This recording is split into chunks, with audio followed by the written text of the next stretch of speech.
Bismillahirrahmanirrahim. Allahumma shalli ala Muhammad wa ali Muhammad. Assalamualaikum warahmatullahi wabarakatuh. Waalaikumsalam warahmatullahi wabarakatuh. Alhamdulillahirabbil alamin wa bihi nasta'in ala umuri dunya waddin. Wassalatu wassalamu ala nabiyyil muayyad wa rasulil musaddad. Man kana ismuhu fis sama'i Ahmad wa fil ardina Abil Qasim al Mustafa Muhammad. Allahumma shalli ala Muhammad wa ali Muhammad. Yang terhormat Ustadz Abdullah Abdul Qadir selaku pemateri kita pada hari ini yang merupakan juga Ketua Program Studi Akidah Filsafat Islam STAI Sadra. Pertama-tama izinkan saya, moderator pada pertemuan kali ini, mengucapkan selamat datang kepada para hadirin yang telah eh, bergabung di program Ngabuburit Filsafat Islam di pertemuan ketujuh pada hari ini. Bagi yang baru bergabung, selamat datang. Dan bagi yang sudah mengikuti dari pertemuan-pertemuan sebelumnya, saya ucapkan selamat datang kembali. Program Ngabuburit Filsafat Islam merupakan program kajian filsafat yang diadakan saat saat menjelang berbuka puasa yang diinisiasi oleh Deputi Perguruan Tinggi Yayasan Hikmat Al-Mustafa yang juga bekerja sama dengan Sekolah Tinggi Agama Islam Sadra dan Asosiasi Akidah Filsafat Islam se-Indonesia. Yang mengangkat tema besar filsafat dan Ramadan dengan menghadirkan pemateri dari cendekiawan dan para pemikir Muslim dari seluruh Indonesia. Alhamdulillah pada hari ini kita sudah tiba di pertemuan ketujuh di Ngabuburit Filsafat Islam, yang mana pada pertemuan kali ini kita akan membahas tema tentang eh, puasa dalam pandangan Ibnu Arabi yang akan disampaikan oleh Ustadz kita semua yang sudah bergabung di Zoom kita, Ustadz Abdullah Abdul Qadir yang merupakan Ketua Program Studi Akidah Filsafat Islam STI Sadra. Apa kabar Ustadz?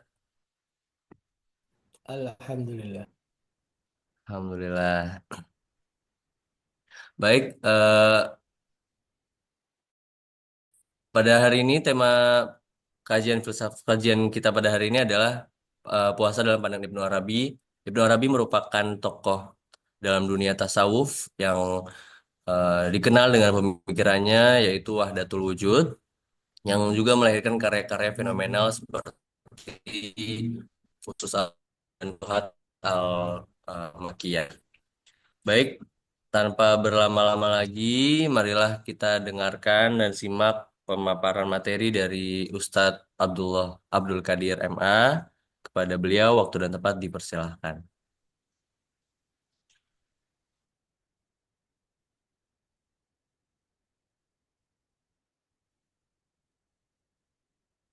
Bismillahirrahmanirrahim. Alhamdulillahi Rabbil Alamin. Wa sallallahu ala Sayyidina Muhammadin wa ahli baitihi at-tayyibin at-tahirin wa ashabihi al-mayamin al-muntajabin wa man tabi'ahum bi ihsanin ila qiyami yaumiddin. Allahumma rabbi shrah li sadri wa yassir li amri wa hlul 'uqdatam min lisani yafqahu qawli. Rabbi antiqni bil huda wa alhimni taqwa. Bapak, Ibu-Ibu, Assalamualaikum warahmatullahi wabarakatuh. Alhamdulillah, kita panjatkan puja dan puji syukur kehadirat Allah Subhanahu wa Ta'ala yang pada sore hari ini kita masih berkesempatan untuk melakukan ibadah puasa dalam keadaan sehat walafiat serta mengisi puasa dan hari-hari serta malamnya dengan berbagai ibadah yang bermanfaat insya Allah bagi kita, dan kali ini juga bagian daripada kegiatan yang bermanfaat insya Allah adalah mengkaji dan menggali berbagai hal yang akan menambah ilmu kita, menambah pengetahuan kita, dan sekaligus mudah-mudahan akan menambah keimanan dan ketakwaan kita kepada Allah Subhanahu wa taala. Mudah-mudahan juga puasa yang kita lakukan akan diterima oleh Allah dan akan memberikan dampak positif dalam kehidupan kita dan dalam kapasitas diri kita. Mudah-mudahan juga ini dapat berlangsung kegiatan-kegiatan positif kita hingga akhir daripada bulan suci Ramadan. Seperti yang tadi disampaikan bahwa saya akan mencoba pada sore hari ini untuk menyampaikan sedikit tentang pandangan Ibn Arabi terkait dengan puasa dalam Futuhat Makkiyah juz 2 halaman 418.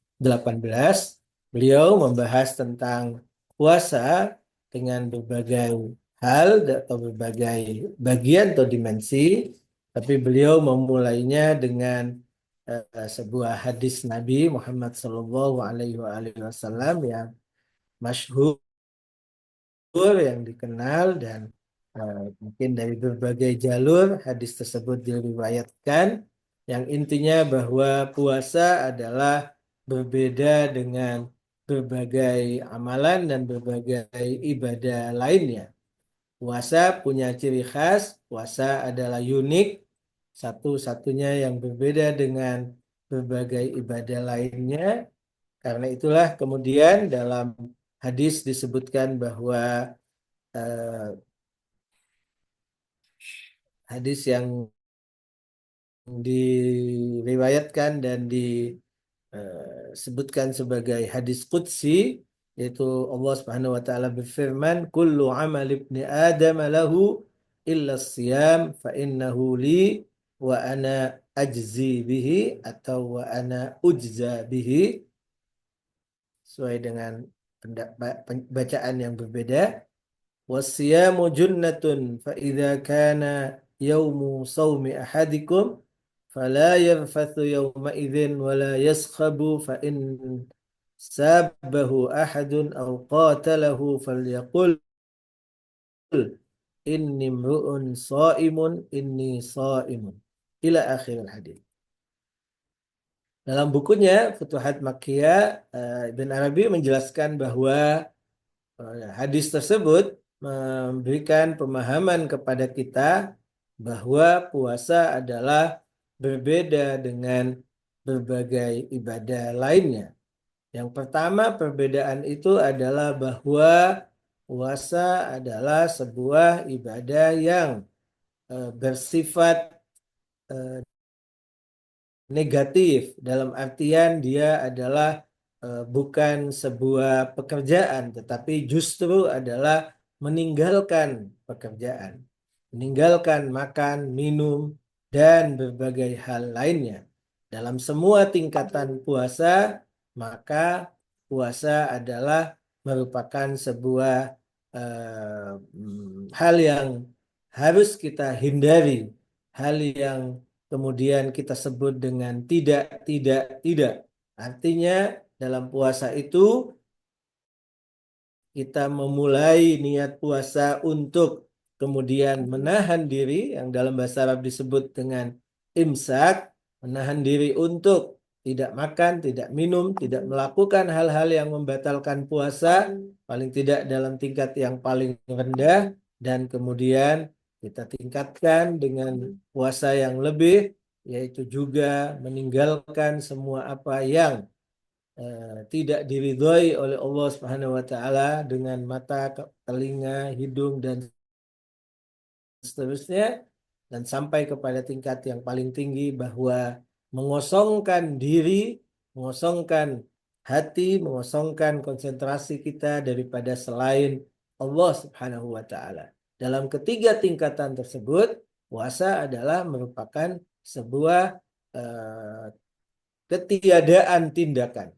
ketiadaan pekerjaan. Walaupun kembalinya kepada sebuah pekerjaan, yaitu imsak, yaitu menahan diri. Tetapi menahan diri adalah menahan diri dari berbagai hal yang seharusnya tidak dilakukan. Dan ini berbeda dengan berbagai ibadah lainnya. Misalnya sholat, ya. Misalnya sholat kita tahu yang diawali dengan keharusan membersihkan diri dari katakan najis, membersihkan diri dari hadas dengan berwudu atau mandi dalam sebagian kondisi atau tayamum, semua itu adalah pekerjaan. Begitu juga pada sholat itu sendiri. Sholat adalah sebuah pekerjaan yang diawali misalnya dengan takbiratul ihram dan berbagai tindakan lainnya hingga salam. Dan ini berbeda dengan puasa, yang mana puasa bukanlah sebuah pekerjaan tetapi justru meniadakan pekerjaan, justru menghindarkan diri daripada pekerjaan-pekerjaan. Sebentar ya, saya mau tutup pintu sebentar.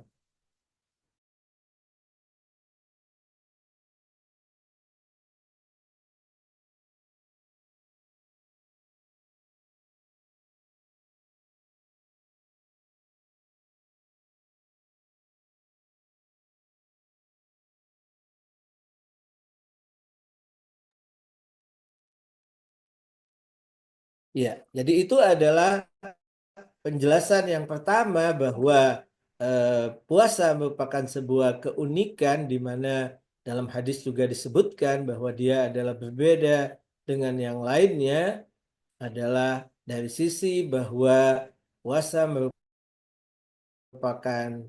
ketiadaan pekerjaan. Yani kita berniat, kita bermaksud, kita berazam, kita membulatkan tekad kita untuk kemudian meninggalkan berbagai pekerjaan.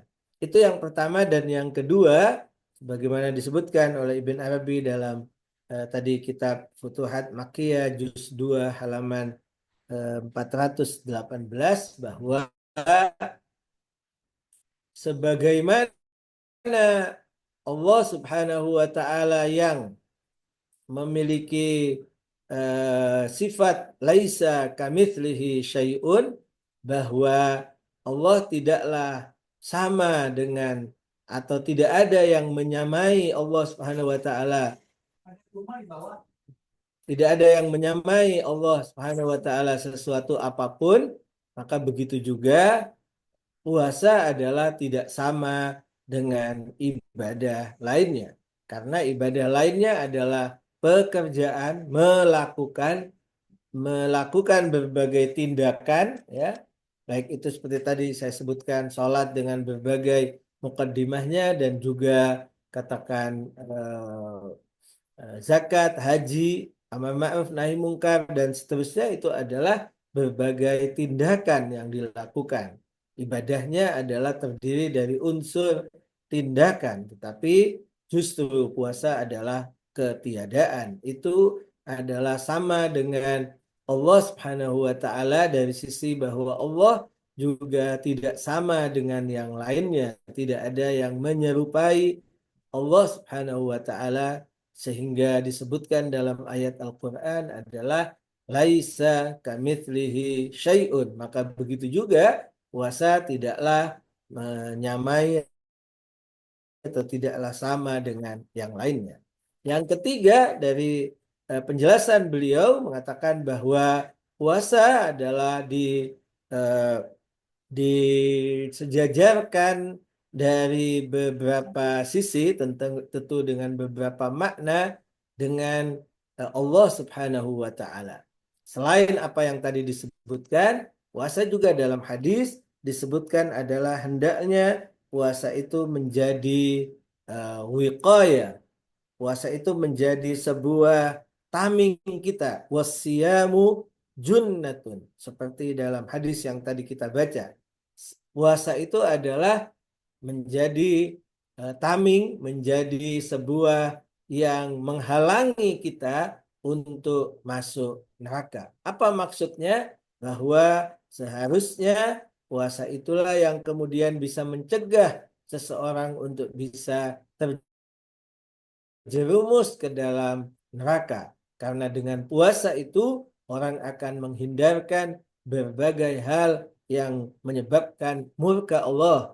Dengan puasa itulah manusia akan sadar bahwa dia tidak boleh melakukan berbagai hal yang menyebabkan dia akan mendapatkan murka Allah atau kemudian masuk ke dalam neraka.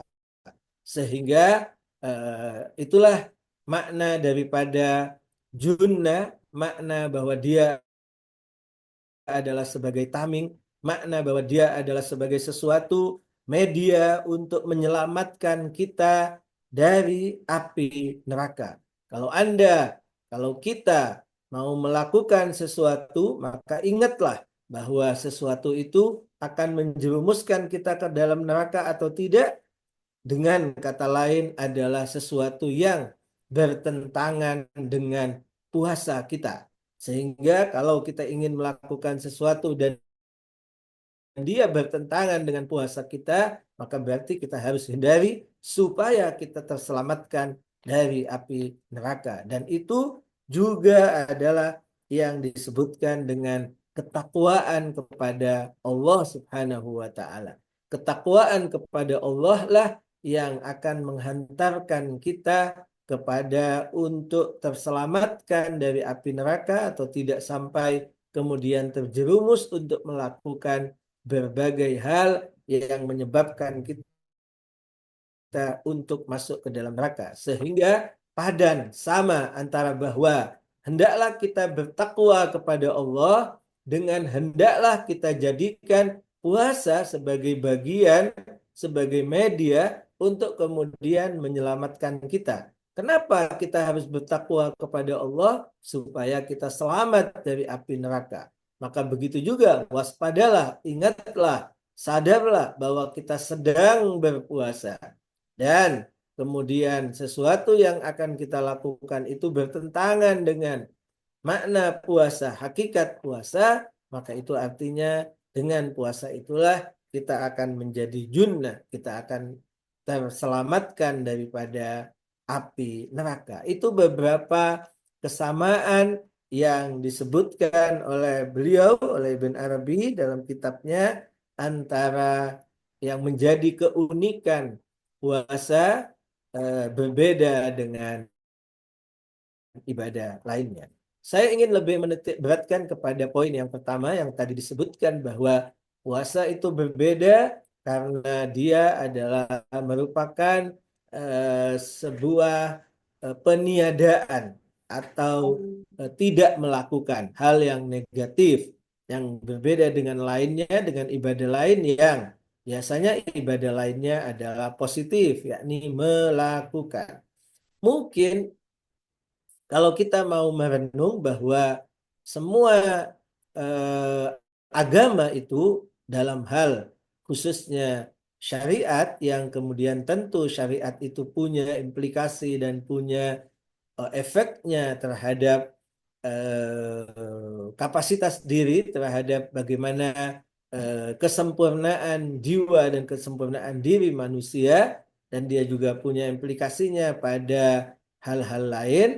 Maka kalau mau kita ringkas, mau kita sarikan adalah terdiri daripada dua, yaitu larangan dan perintah. Ya, itu adalah intisari daripada syariat. Larangan artinya Allah Subhanahu wa taala melarang kita untuk melakukan satu, dua, tiga dan seterusnya. Yang kedua adalah Allah Subhanahu wa taala menyuruh kita untuk melakukan satu, dua, tiga. Jadi ketaatan kepada Allah adalah ketaatan kepada dua hal tersebut. Ketaatan dari sisi bahwa kita melaksanakan berbagai hal yang memang diwajibkan oleh Allah, dan yang kedua adalah ketaatan dari sisi bahwa kita meninggalkan segala apa yang memang harus ditinggalkan, yang memang diperintahkan oleh Allah untuk kita tinggalkan. Maka puasa termasuk kepada jenis yang kedua.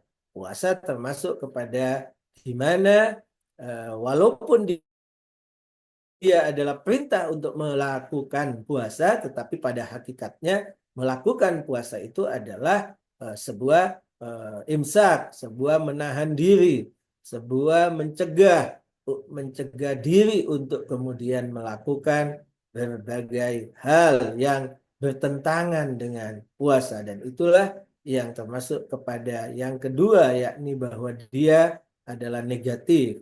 Dan itu kita dapat perhatikan dalam berbagai ajaran kita adalah sesuatu yang sangat penting. Boleh jadi bahkan ada lebih sulit daripada beberapa hal yang ibadah lain yang bersifat pekerjaan, ya. Pekerjaan boleh jadi adalah akan menjadi sesuatu yang mudah dilakukan ketika seseorang itu sudah membiasakan dirinya, apalagi kemudian ada motivasi-motivasi kuat untuk melakukannya. Tetapi boleh jadi, ya, boleh jadi meninggalkan itu adalah sesuatu yang lebih sulit daripada melakukan. Karena itulah meninggalkan itu juga punya kedudukan yang sangat tinggi. Dia adalah punya segmennya, dia juga punya perannya, dia punya bagaimana dia juga meningkatkan kapasitas.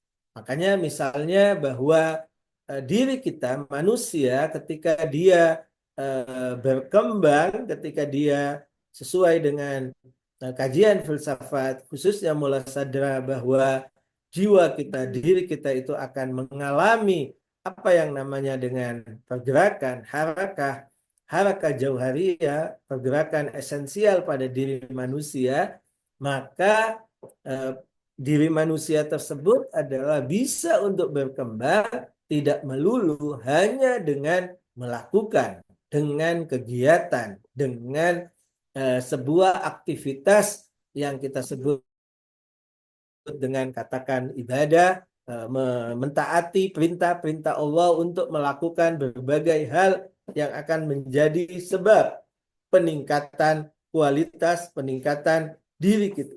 Tetapi pada saat yang sama ada hal-hal yang berhubungan dengan meninggalkan, ada hal-hal yang berhubungan dengan yang tidak boleh untuk kita lakukan, dengan artian kita yang harus menahan diri.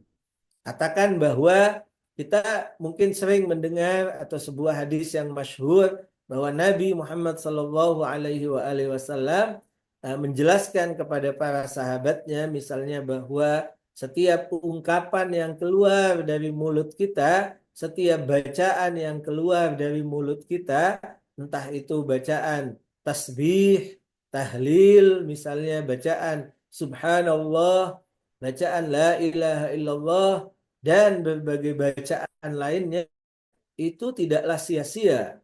Bacaan-bacaan itu adalah punya wujudnya. Dia secara ontologis adalah akan atau akan terjelma, dia akan kemudian menjadi sesuatu yang boleh jadi saat ini kita tidak melihatnya karena mata kita adalah mata yang sangat-sangat terbatas, mata yang masih hanya bisa melihat hal yang materi saja. Tetapi boleh jadi pada tingkat tertentu mata seseorang akan lebih tajam daripada sekedar melihat materi saja, seperti yang akan terjadi kelak di hari kiamat. Sebagaimana firman Allah Subhanahu wa taala dalam Al-Qur'an, dikatakan yauma kashafna anka ghita'aka fabasarukal yauma hadid. Di hari di mana Allah akan membuka mata kita, tabir yang menutupi mata kita, dan pada saat itu mata kalian manusia, firman Allah, adalah menjadi tajam, bisa menyaksikan tidak hanya yang bersifat materi, tidak hanya yang bersifat lahiriah semata, tetapi yang batin pun, yang di luar daripada apa yang kita mungkin saat ini tidak mampu untuk melihatnya, kelak di hari kiamat akan terlihat. Nabi menjelaskan bahwa bacaan yang kita baca di akhirat itu, di sorga itu, akan menjadi sesuatu terjelma. Bacaan-bacaan itu akan menjadi misalnya pepohonan, akan menjadi pohon-pohon yang berbuah, yang kemudian akan bermanfaat untuk kita buahnya kelak di surga, dan berbagai katakan aksesoris lainnya yang menyenangkan kita di dalam surga.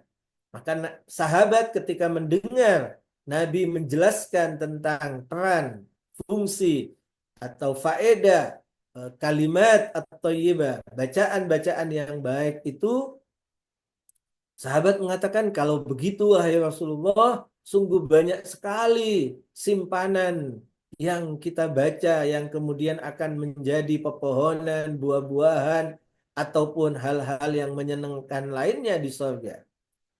Tapi Nabi kemudian mengingatkan bahwa betul, bahwa banyak sekali, tapi ada tapinya, ada syaratnya. Ketika kalian tidak kemudian membakarnya kembali, memberangusnya kembali. Boleh jadi kita atau kalian, kata Nabi, membangun, kalian menanam, kalian punya simpanan berbagai hal yang menyenangkan di sorga dengan amalan-amalan kalian, dengan ucapan-ucapan, ungkapan-ungkapan kebaikan kalian. Tapi itu boleh jadi akan berubah. Itu akan terberangus, akan hangus dengan apa? Juga dengan kata-kata kalian yang sebaliknya. Kata-kata yang justru misalnya bertentangan dengan nilai-nilai kebohongan, ghibah, memfitnah, mencaci maki, mengumpat, dan seterusnya, itu adalah justru akan mencabut kembali pepohonan, buah-buahan, aksesoris yang tadinya menyenangkan, harusnya menyenangkan kita di surga, menjadi hilang, menjadi nol kembali ketika kita justru memberangusnya. Ini hadis menunjukkan betapa bahwa menahan itu adalah sangat penting. Artinya kalau kita tidak tahan, kalau kita tidak kemudian menghindarkan diri, maka justru apa yang kita lakukan, yang kita tanam akan hilang, akan lenyap.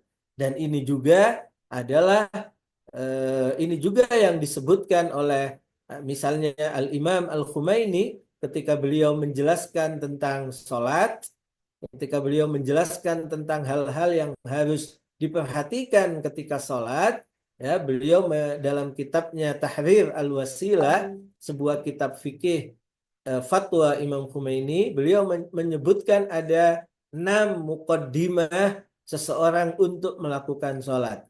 Muqaddimah pertama adalah berhubungan dengan waktu. Orang harus tahu tentang waktu sholat. Yang kedua adalah berhubungan dengan kesucian diri daripada najis dan juga badan dan juga pakaian, kemudian tempat, ya, beberapa hal yang diharuskan dalam pakaian, beberapa hal yang diharuskan dalam tempat. Kemudian beliau juga menyebutkan tentang kiblat, dan beliau menyebutkan juga azan dan iqamah walaupun tidak wajib tetapi bagian yang juga bagus dilakukan. Dan yang keenam, beliau menyebutkan sebuah muqaddimah yang tidak berhubungan dengan katakan secara langsung urusan fikih dalam artian persyaratan, kesucian dan seterusnya. Dan dengan kata lain tidak berhubungan dengan sah atau tidaknya. Karena dengan melakukan berbagai persyaratannya maka sholat kita sudah sah. Tetapi ada tingkatan di atas sah. Apakah sholat kita diterima oleh Tuhan atau tidak diterima? Apakah sholat kita layak untuk kemudian meningkatkan derajat kita di sisi Allah Subhanahu wa Ta'ala, ataukah hanya sekedar menggugurkan kewajiban? Menggugurkan kewajiban itu artinya adalah menyebabkan kita tidak lagi terbelenggu oleh taklif, menyebabkan kita tidak berdosa, menyebabkan kita tidak mendapatkan sanksi. Tapi belum tentu bebas dari sanksi itu artinya kita sudah naik derajat kita dan kita sudah mendekat Allah serta diterima sholat kita. Belum tentu, karena ada persyaratan lain yang Imam Khomeini menyebutkan dalam muqaddimah yang keenam. Dan di antara hal yang harus dijaga selain di saat sedang sholat, yaitu tawajuh, yaitu khusyuk. Dan khusyuk itu beliau terjemahkan adalah juga dengan menghilangkan hal-hal yang bertentangan bertentangan dengan sholat itu sendiri, menghilangkan hal yang kemudian merusak konsentrasi kita. Justru yang harus ada hanya bahwa kita sedang sholat di hadapan Allah Subhanahu wa Ta'ala, tidak kemudian memikirkan yang lain.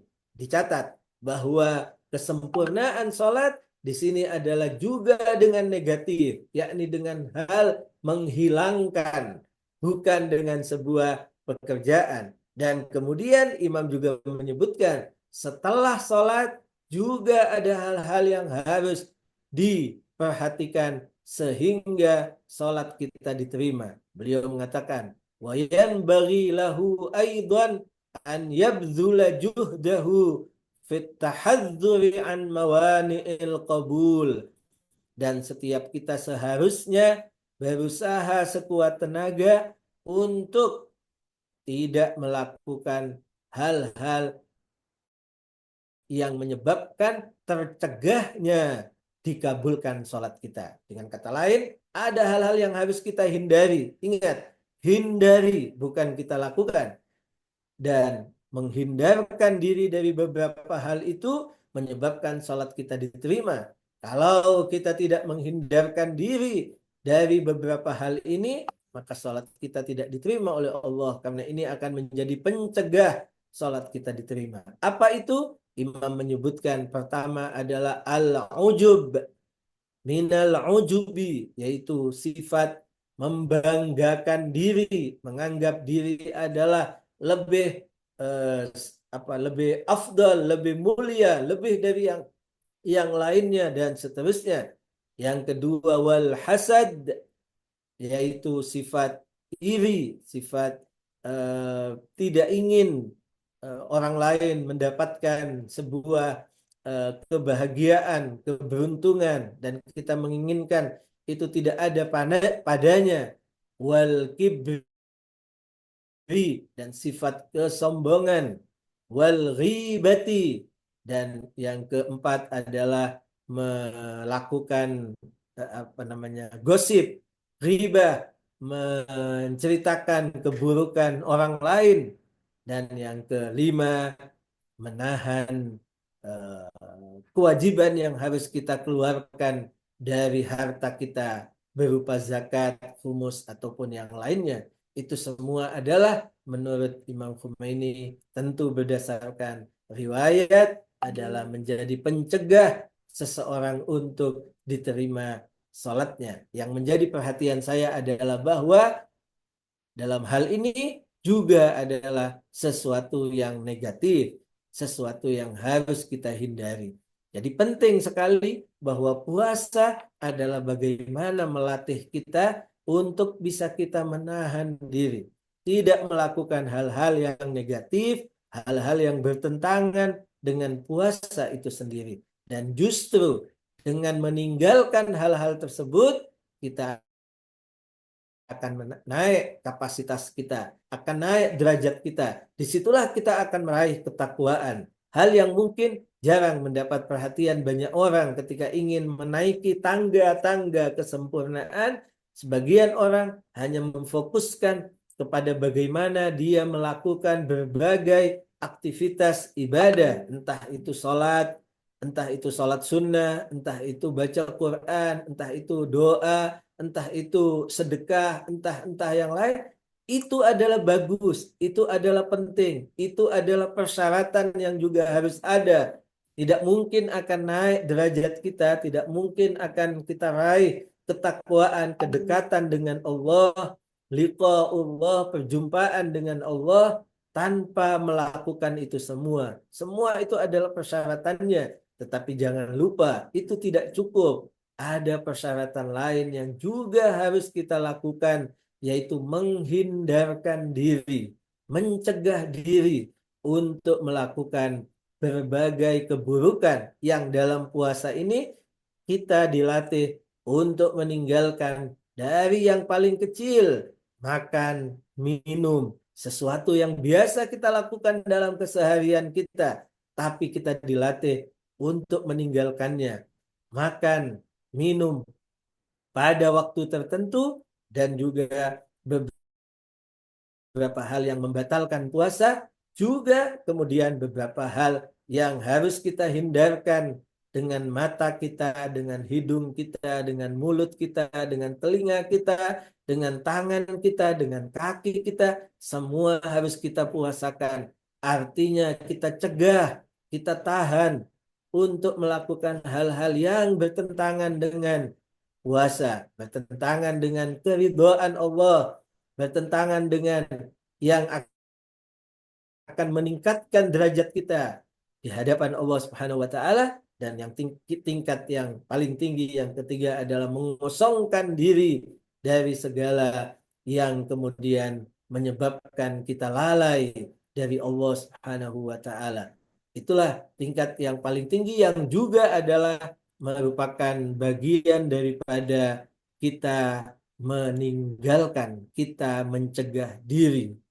Dan itu sekali lagi adalah bagian yang perlu untuk dilatih, perlu untuk dibiasakan, karena tanpa itu maka kita tidak akan mampu untuk melakukannya, pencegahan diri tersebut. Dalam sebuah ungkapan syair, dalam sebuah yang dikenal dengan nama Qasidah Al-Burda, Syekh Al-Busairi, seorang penulis terkenal, ketika menyusun puji-pujian kepada Rasulullah Sallallahu Alaihi Wasallam, dalam salah satu baitnya beliau mengatakan, an-nafsu katifli in tuhmilhu syabba ala hubbir radha'i wa in taftimhu yanfatimi. Dia mengatakan jiwa itu, diri manusia itu, kecenderungan-kecenderungan yang ada dalam diri manusia itu, baik kepada kebaikan ataupun kepada keburukan, tentunya yang menjadi fokus biasanya kepada keburukan. Kecenderungan-kecenderungan itu adalah sama dengan anak kecil, kata beliau. Sama dengan anak yang menyusui. Anak yang menyusui itu kalau dibiarkan tetap menyusui, maka dia akan sampai tua menyusui. Dia akan terus punya kecenderungan untuk menyusui. Tetapi ada masanya kemudian kita pisahkan. Kita pisahkan dia daripada menyusui. Apakah kemudian dengan dipisahkan akan terjadi sesuatu yang kemudian kita tidak bisa menanggungnya? Tidak. Kalau dia kita pisahkan, boleh jadi berat, boleh jadi susah, boleh jadi menangis, boleh jadi meronta-ronta, boleh jadi bahkan sebagian orang tua meletakkan sesuatu yang pahit di payudara ibunya misalnya, sehingga ketika dia menyusu akan terasa pahit dan kemudian dia akan meninggalkannya. Itu berbagai cara dilakukan. Supaya apa? Supaya memang hilang kecenderungan itu. Dan kalau sudah hilang, dia akan berada dalam kenyamanan justru. Artinya dia tidak akan lagi terikat, dia tidak akan lagi kemudian punya keterikatan yang justru membelenggu dirinya. Maka begitulah diri kita. Boleh jadi kita punya kecenderungan, boleh jadi kita punya keinginan, boleh jadi kita punya kebiasaan.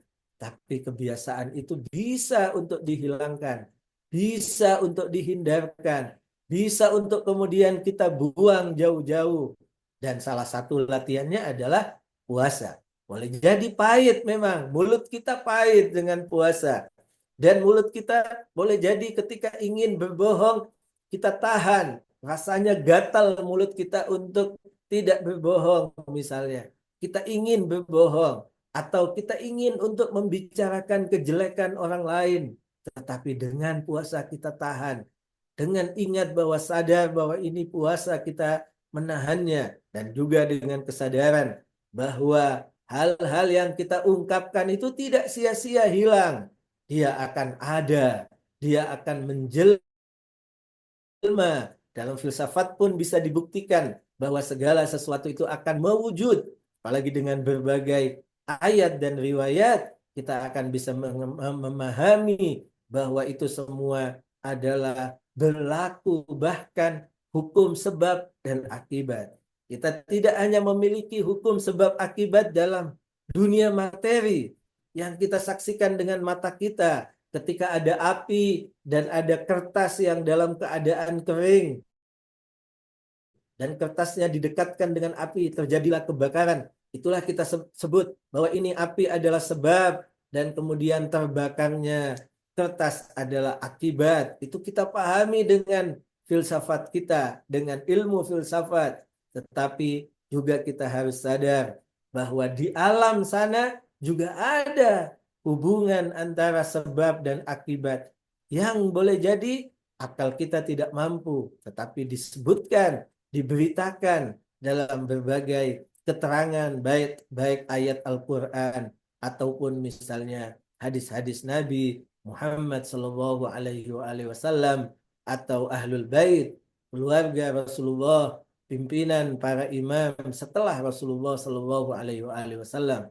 Sebagai penutup, saya ingin menyampaikan sebuah contoh betapa bahwa sebab akibat itu juga ada di alam sana, sehingga kita mampu untuk menjaga apa yang kemudian kita ungkapkan, apa yang kita lakukan, apa yang kemudian menjadi kebiasaan kita untuk kemudian dengan puasa ini kita ubah, kita berusaha untuk kemudian mengubahnya. Ada sebuah riwayat yang diriwayatkan oleh Al-Imam Ja'far As-Sadiq, salah satu cucu Rasulullah Sallallahu Alaihi Wasallam, keturunan Nabi yang keempat atau yang kelima, di mana beliau juga adalah salah seorang pimpinan atau pemimpin Islam yang di zamannya juga menjadi rujukan para ulama. Beliau didatangi oleh salah seorang muridnya, yang murid itu mengadu kepada beliau sebagai seorang gurunya.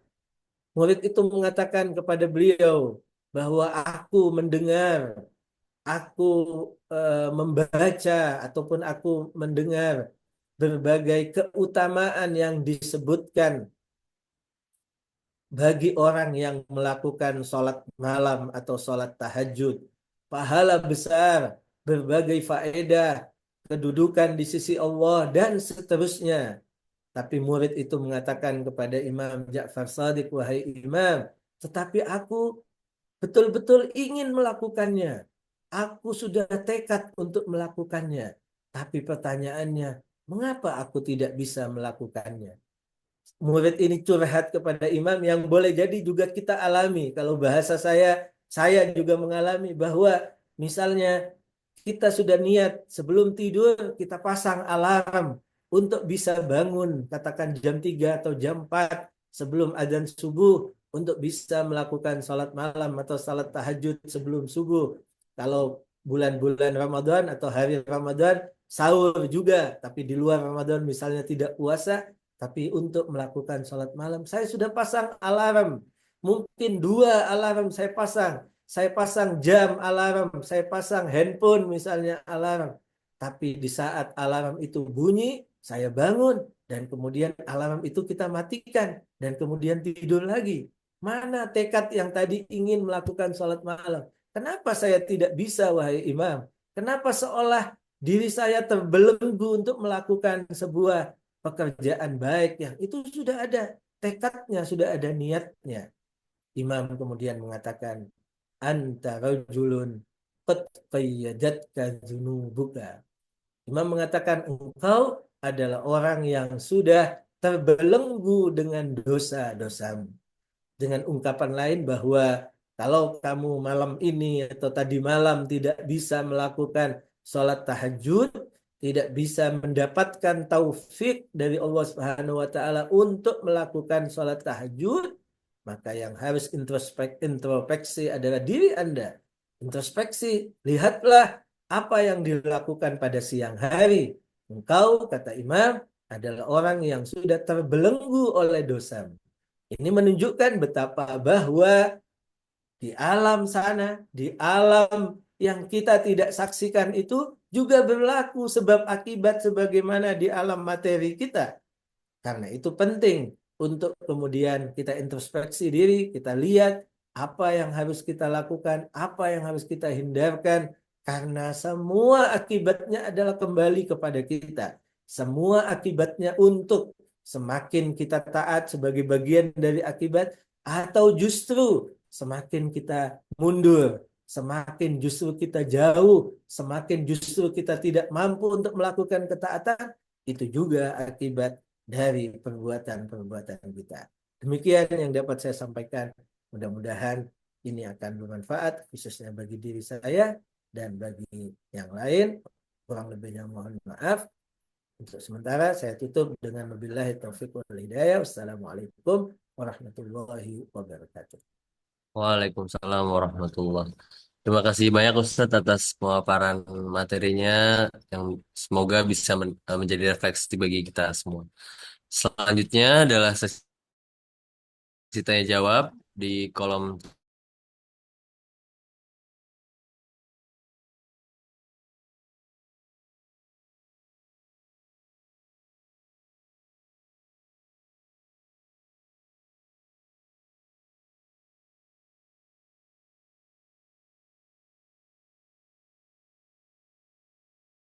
diterima oleh Allah. Yang kedua, masalah warok, Ustaz. Terima kasih. ya. Terima kasih Bapak Yuyu. Silakan bisa dijawab Ustadz. Ya, bismillahirrahmanirrahim. Tentu untuk yang pertama tadi, kita tidak bisa memastikan bahwa ibadah kita diterima oleh Allah. Ini pasti diterima oleh Allah Subhanahu wa Ta'ala. Tetapi yang bisa kita lakukan adalah kita upayakan sesuai dengan kapasitas kita, ilmu kita, bahwa ada persyaratan-persyaratan yang harus dipenuhi, baik dalam tingkat fikih sesuai dengan keyakinan kita, maka jika itu sudah terpenuhi, kita juga perlu untuk meningkatkan atau juga kita perlu untuk memperhatikan hal-hal yang di luar fikih yang tadi seperti misalnya contoh Imam Khomeini menyebutkan itu adalah untuk sholat misalnya. Ada hal-hal yang juga harus diperhatikan sehingga sholat kita diterima dengan apa yang tadi kita sudah sebutkan. Jadi yang bisa kita upayakan adalah bagaimana kita memenuhi berbagai persyaratan tersebut. Bahwa setelah itu pasti diterima atau tidak, kita tidak bisa untuk menentukannya. Tentu kita tetap berharap bahwa apa yang kita lakukan diterima oleh Allah Subhanahu wa taala dan pengharapan itu tidak boleh hilang dari dalam diri kita.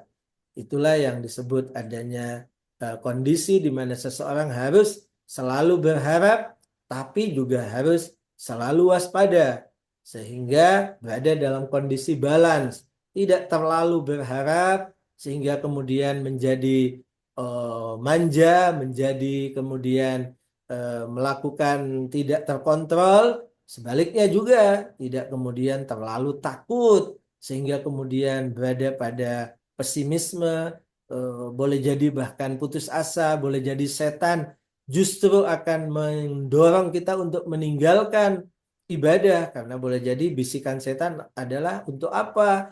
Kamu toh juga, toh juga, toh juga dan seterusnya. Maka itu kita harus menumbuhkan dalam diri kita adanya optimisme dan juga ketakutan, raja dan khauf yang merupakan bagian dalam tasawuf yang juga harus diperhatikan. Baik, terima kasih. Yang kedua tadi apa ya? Nah, Ustaz, ada yang berpendapat gini katanya ya, bahwa salah satu untuk memverifikasi bahwa ibadah kita diterima oleh Allah adalah orang tersebut tuh selalu ingin berbuat baik katanya, beramal soleh terus itu. Bener nggak tuh? Boleh jadi itu bagian daripada indikasi ya bahwa kebaikan pasti akan melahirkan kebaikan gitu kan. Sebagaimana tadi bahwa keburukan juga akan melahirkan keburukan atau keburukan itu menghambat orang untuk bisa melakukan kebaikan itu adalah sesuatu yang benar. Tapi tentu tidaklah menjadi segala-galanya sehingga kemudian kita bisa pastikan tadi itu. Itu indikasi yang boleh jadi mendorong orang, meningkatkan orang untuk seperti tadi, meningkatkan adanya harapan itu. Makasih, Ustaz. Yang Benar. waro itu satu lagi, Ustaz. Ya, jadi wara itu artinya apa ya? Mungkin keberpantangan kalau boleh diterjemahkan begitu ya, bahwa kita berusaha untuk berpantang diri untuk melakukan hal-hal yang satu pasti memang itu sesuatu yang haram. Yang kedua, boleh jadi ada hal-hal yang masih belum jelas keharamannya, Bisa dijawab, tapi Ustaz. itu adalah eh, eh, katakan ketika ditinggalkan lebih baik, ketika berhati-hati lebih baik, maka tentu ini juga termasuk kepada apa yang tadi disebutkan dengan wara itu ya. Makasih, Ustaz. Benar. Ya, selanjutnya pertanyaan berikutnya Ustaz dari Bapak Tayudin di kolom chat. Pertanyaan pertama adalah apa hubungan antara puasa dan pengendalian hawa nafsu menurut ulama tasawuf? Kemudian yang kedua, bagaimana puasa dapat menjadi sarana penyucian hati dan jiwa dalam kajian filsafat? Silakan Ustaz.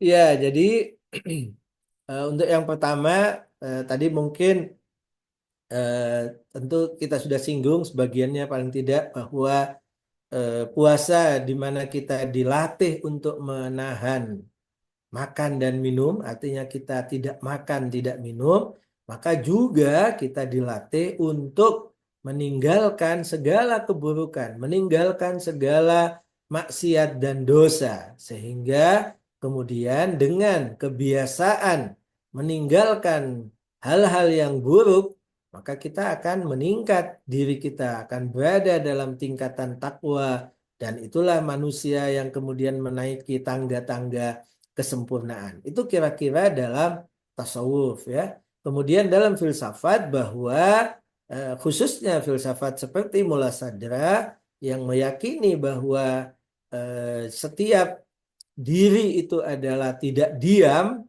ya. Setiap entitas itu tidak diam, setiap esensi itu tidak diam, tetapi dia bergerak menuju kesempurnaan. Maka kesempurnaan itu selain dibutuhkan padanya berbagai aktivitas, kalau dalam ibadah, dalam agama adalah ibadah, sehingga peningkatan ibadah itu adalah kemudian akan meningkatkan kapasitas dia, ya, karena itu tidak hanya sekedar katakan ritual belaka, tetapi ada wujudnya. Begitu juga adalah meninggalkan. Begitu juga adalah mencegah diri, itu juga bagian daripada juga akan meningkatkan kapasitas seseorang. Artinya peningkatan itu akan terhalang oleh adanya keburukan-keburukan tersebut. Peningkatan diri kita akan terhalang untuk sampai dan menaiki tangga-tangga kesempurnaan itu terhalang dengan dosa-dosa, dengan sifat-sifat yang ada dalam diri kita yang buruk, ya, yang disebut dengan akhlak yang tidak terpuji dan seterusnya, itu semua akan terhalang dan itu bisa dilatih dengan puasa sehingga diri kita akan menaiki tingkat-tingkat kesempurnaan itu. Agak sulit untuk kita bahasakan bahwa karena tidak ada ukurannya ya. Jadi kalau misalnya gula kita bisa timbang bahwa dia 1 kilo, 2 kilo, yang 2 kilo lebih banyak daripada 1 kilo misalnya ya kan, 3 kilo lebih banyak dari 1 kilo. Meteran kita bisa, kain kita bisa ukur, ini 10 meter, itu 15, yang 15 adalah lebih banyak daripada 10, lebih tinggi dan seterusnya. Tapi dalam kekuatan jiwa itu apa ukurannya? Bagaimana kita mengukur? Bahkan mau disebut kekuatan itu juga mungkin tidak terlalu tepat ya.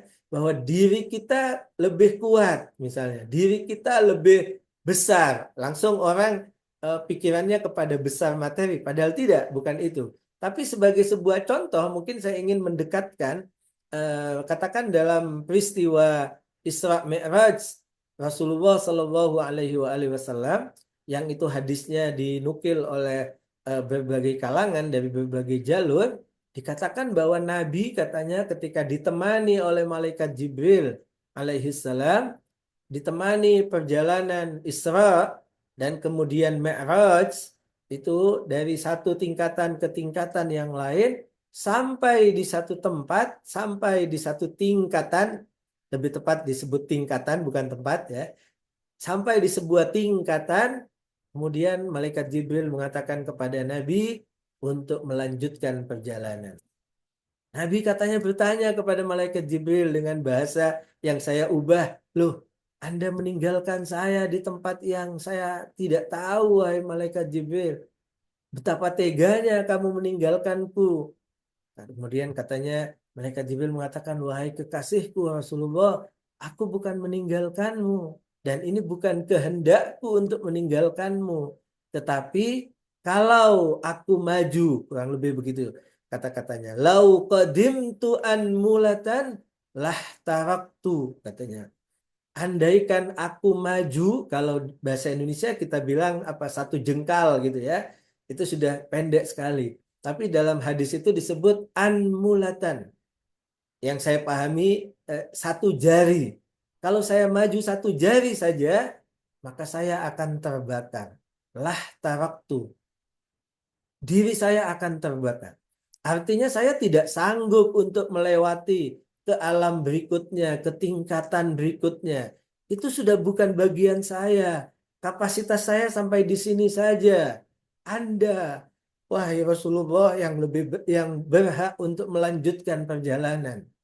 Itu kira-kira gambaran betapa bahwa kapasitas diri itu memang bertingkat-tingkat. Itulah yang dipahami filsafat. Itulah tashkik, ya. Itulah gradasi yang dipahami oleh mula sadra bahwa diri kita itu bertingkat-tingkat. Apa bentuknya? Ya, kita tidak tahu. Tapi itulah gambaran-gambaran bahwa kedekatan kita dengan Allah, kemampuan kita untuk menaiki tingkat-tingkat kesempurnaan adalah berbeda-beda. Itulah yang diraih oleh Nabi kita Muhammad Sallallahu Alaihi Wasallam, bahkan di atas malaikat Jibril sekalipun. Itu kira-kira apa yang kita bisa pahami dalam filsafat mula sadra khususnya bahwa diri kita adalah bergradasi. Wujud itu bergradasi. Keberadaan itu adalah bergradasi. Dari yang paling tinggi sampai yang paling rendah. Baik, terima kasih banyak Ustadz. Mudah-mudahan terjawab pertanyaannya Bapak Tajudin. Sebenarnya diskusi ini diskusi yang sangat menarik, tapi mengingat terbatasnya waktu, mungkin untuk pertemuan kali ini kita harus cukupkan terlebih dahulu. Saya ucapkan terima kasih banyak kepada Ustadz Abdullah Abdul Qadir yang telah memberikan eh, memaparkan materinya yang menjadi mudah-mudahan menjadi refleksi bagi kita semua dan semakin menguatkan niat kita dalam menjalankan bulan suci Ramadan kali ini. Juga terima kasih kepada hadirin yang sudah mengikuti eh, ke pertemuan pada hari ini sampai selesai. Selanjutnya eh, saya mohon untuk para hadirin eh, menyalakan kameranya untuk kita melakukan sesi dokumentasi foto bersama. Silakan. Mungkin bisa dibantu panitia untuk boleh Bapak-bapak, Ibu-ibu yang belum menyalakan kameranya, silakan.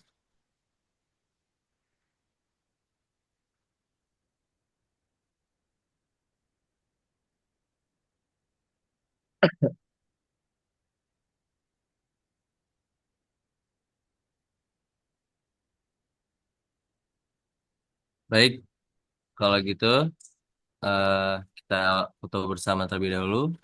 Satu, dua, tiga. Oke. Sekali lagi terima kasih banyak untuk Ustadz Abdullah dan para hadirin. Insya Allah kita bertemu di pertemuan esok hari di pertemuan ke-8. Mohon maaf apabila saya terdapat kesalahan kata dari saya. Wabillahi taufiq wal hidayah. Assalamualaikum warahmatullahi wabarakatuh.